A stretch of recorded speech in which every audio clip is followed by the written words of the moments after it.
Welcome, everyone, and it is a great honor to welcome you all to this special workshop on Ibn Arabi's Turjumān al-Ashwāq, the Interpreter of Desires, featuring the distinguished presence of Shaykh Mohamed Faouzi al-Karkari. So I will begin by introducing the Shaykh before we move forward with the discussion. Shaykh Mohamed Faouzi al-Karkari is a renowned Moroccan Sufi teacher, humanitarian advocate, and founder of the al-Karkari Institute for Sufi Studies.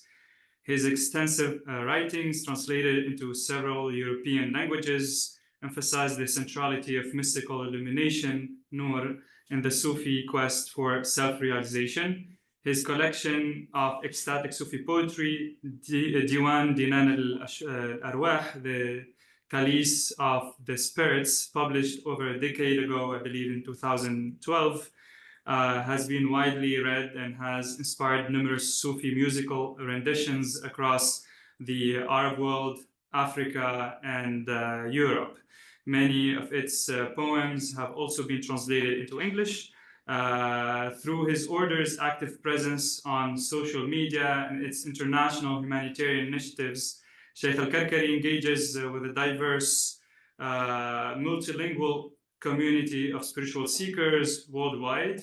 His impact on contemporary Sufism is significant, drawing the attention of academics in the US and beyond who engage with his teachings both as researchers and as participants in the living Sufi tradition.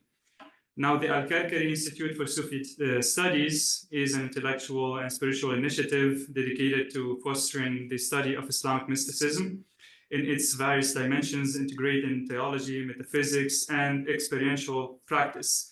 It serves as a bridge between academic research and the lived realities of Sufi practitioners today. One of the Institute's latest contributions is Noon magazine, a publication dedicated to exploring Sufi thought and practice. We are privileged to have Dr. Rami Kouja, a research fellow at the Kamal Center for the Study of Islamic Law and Civilization at Yale Law School, and the chief editor of Noon magazine with us today. Dr. Kouja, I invite you to introduce maybe the magazine if you want. Bismillah ar-Rahman ar-Rahim. Thank you very much, Arwan, for the introduction. Yeah, so the Noon magazine, we have, this is the first issue. It's hot off the press. You guys are getting the first chance to see it. There's a stack of copies over there for whoever wants to help themselves to one, but it's, we have a limited supply, so just keep it to Yale affiliates, please. But just to give you a sense of what the magazine is about, this is being launched under the Karkari Institute, which was founded by Sidi Shaykh Mohamed Faouzi in the summer. And it's one of a number of initiatives that we're trying to launch as we continue to develop the Institute. This is going to be a public-facing publication in the sense that we invite all sorts of writers and readers to participate in this venture in the magazine. It has people who are academics, who are scientists, who are engineers, all sorts of things, who offer their reflections on Sufism and their experience in the tariqah. But it's also open to not necessarily affiliates of the Karkari order, but to anyone who's really interested in exploring Sufism and the rich tradition that it has to offer. So the magazine is this more accessible public-facing initiative, and it's also tied to a journal that we're also launching as part of the Karkari Institute, which is called Noor. On the last page of the magazine, if you get a copy, you'll see basically just a little preview of what this journal is going to be about, and there is an open call for papers for whoever wants to contribute.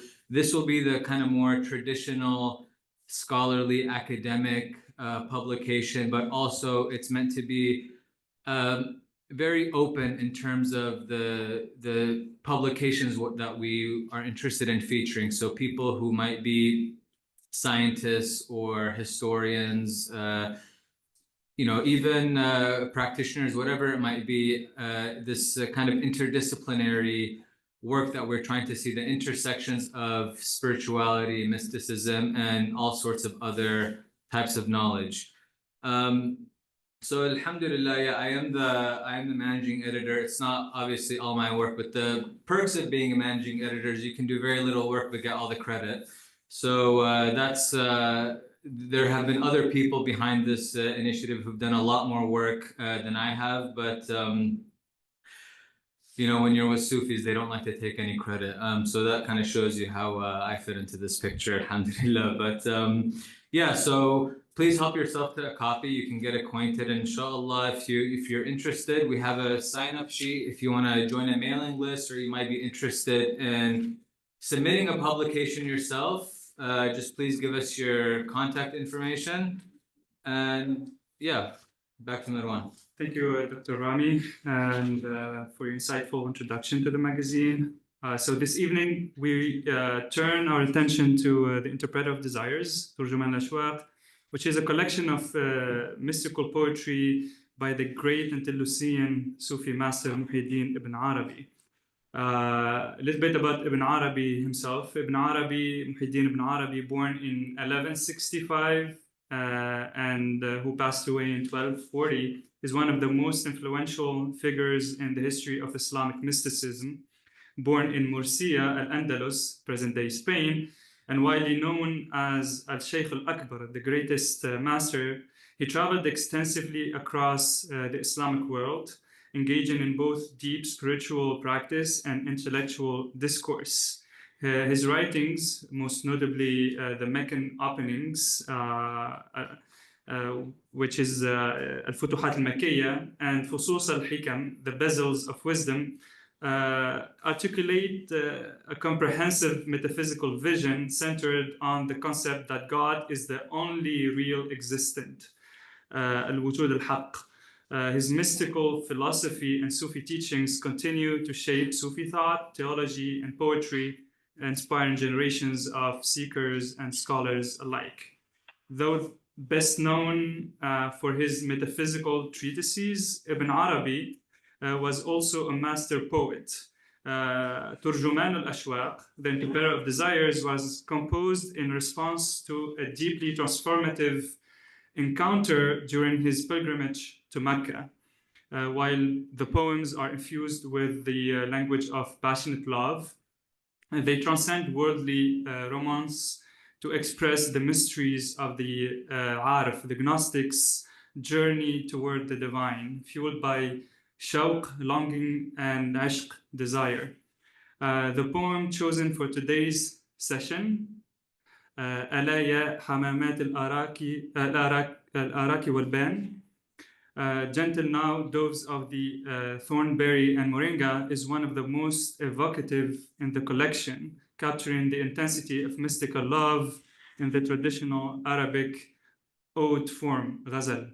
It embodies themes of longing, annihilation, fana, and the unveiling of divine realities through the imagery of nature and the states of the lover's yearning. Shaykh al-Karkari will focus on the poem's final 4 lines, which have generated significant scholarly debate due to their provocative and symbolically charged language, making them a key point of discussion in the academic study of Ibn Arabi.